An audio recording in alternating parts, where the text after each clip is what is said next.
given 15 minutes, I'll try to be brief. And Mas Adi, slide,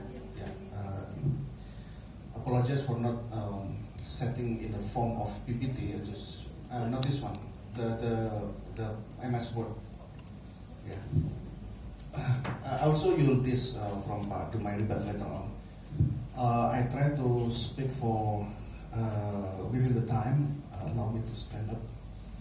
I try to be finished. Not this one. Yang saya kirim workshop yang kemarin itu. Oke, ada loh. Oh, bukan this. Itu nanti itu. Oke.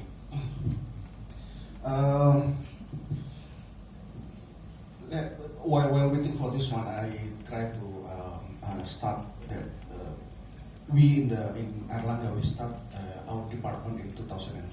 Yeah, have here with us Bapak Suherman. He's a living legend during that time, because at that time I was in UAE, so Pak Suherman knows well how this program study has been developed and so on and so forth. And of course, during that time, we are fortunate to have our dean at the time, Pak Karyadi, and our rector that very much motivated in developing the Islamic economics. So that our status at that time is PHMM, whereby we can open the study program without the approval of the higher ministry. That is the status of our university. And however, we realize that it's not only that we approve to establish the Islamic economic program, but we need to have the source of material for teaching.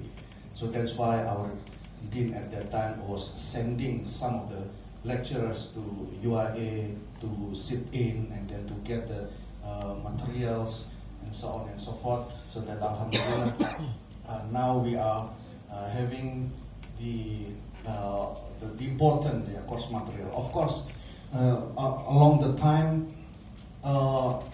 this Islamic macroeconomics, previously we have a purely macroeconomics in our program, study program.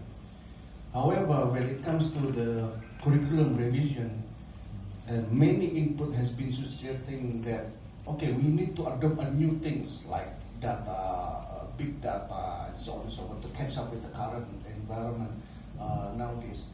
So it forced the economic sense to skew so that the conventional macroeconomics has been combined with the Islamic macroeconomics.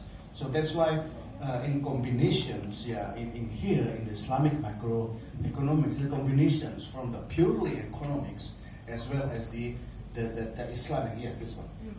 Okay.